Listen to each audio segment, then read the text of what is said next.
Art is not a pleasure, a solace, or an amusement. It is a great matter.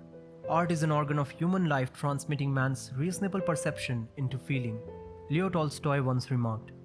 Without contrasting this statement of the great Russian author, I firmly agree that in almost all the forms and periods of art history, there was an artistic effort that was the consequence of surrounding society, sensibility, and religion.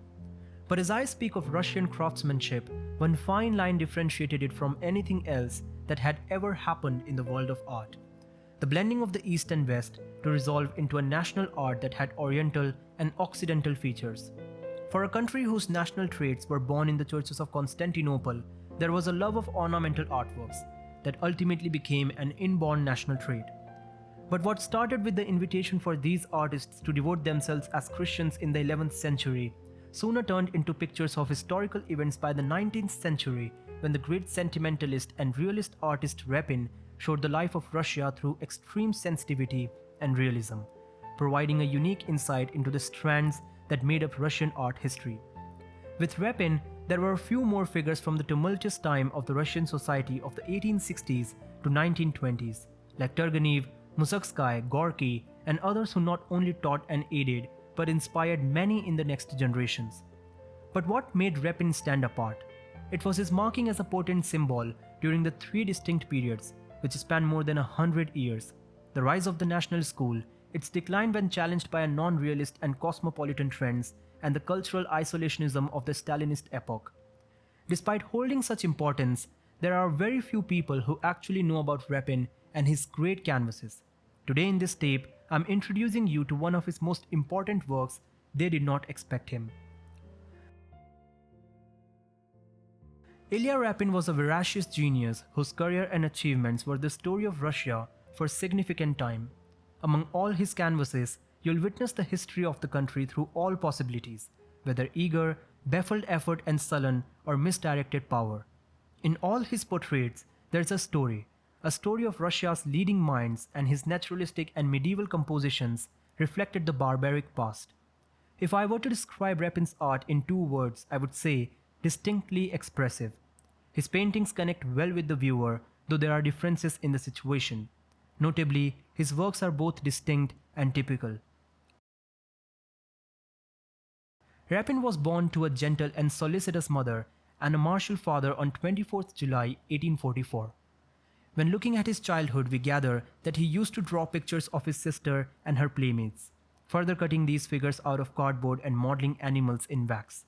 In no time early at his age, he used to draw credible portraits of his relatives and scrupulously copied all the woodcuts and lithographs he saw before him. Though he studied at a communal school at an early age, he soon apprenticed at 13 to Bunakov, a local painter of sacred images. Making himself progress within 3 years, he used to receive 5 to 20 rubles for a religious subject from wealthy villagers. Seeing his talent, many of his comrades suggested that he must join the academy and Kramskoye, the leader of the new spirit, who paid a visit to Ostrogoth and brought new fashion and aesthetic ideas. Instead of joining the institute, he spent a year in his preliminary preparation, following which he met Kramskoye, who took a great interest in his work, often asking him to join him in his house, where he taught him the gospel of reality with absolute magnetism. Ultimately, the following autumn, Repin entered the academy, but he found their routine of copying the old masters cold, which is why he took a new path, a path to show the radiant ideas of freedom and progress. Showing an explicit truthfulness in his renderings, he never loosened the grip of external surroundings or the magic to observe by which he exercised the imperative appeal of his canvases. It is essential to know that I discussed Ilya Repin before his composition to better understand his influences and background and help ourselves analyze the latter. Following a similar spirit, I'll now tell you about the historical provenance of the painting as well as the Russian society at that time. It is safe to say that the most famous paintings of Repin's career started in the 1880s and were much more influenced by political events. During this time, he moved to St. Petersburg with his family to be closer to the nerve center of Russian politics. He confided to Stasov that he has a deep interest in painting what surrounds the present, something that is more understandable to the population than the past. In summary, Repin didn't want to paint ethnographic scenes, but the reality. To understand better, you should know that the 1880s were the most significant years to witness the political developments of Russia, as marked by the revolutionary movement. After the 1860s, the young generation took action. In the 1870s, university students flocked to the countryside to arouse the peasants of the countryside through social work propaganda.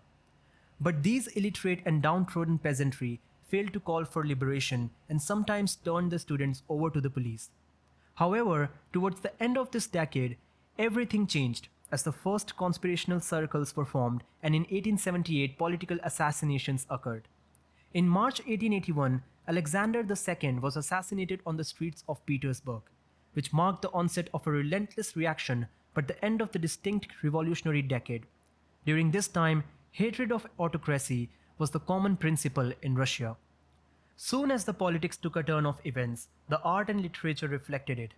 When French politics changed its course, there were revolutions, and paintings like Liberty Leading the People were created, portraying the events of the time. Similarly, when Russia faced these revolutions, numerous paintings and literature showcased its dreadfulness. Adding up, Repin sensed this tragedy, and with his experiences, he painted various compositions. Two of the most important ones from these were They Did Not Expect Him and Ivan the Terrible, both of which came to public display in the 1880s. These compositions tell about Repin's attitude towards his tropical issue and the symbolic meaning of realist art for the liberals. Speaking of They Did Not Expect Him, it was shown at 12th Travelling Exhibit in 1884. When you see the painting at first glance, it looks like a simple entrance of a male figure into a living room with the surprised reactions of his family. But it was far beyond it.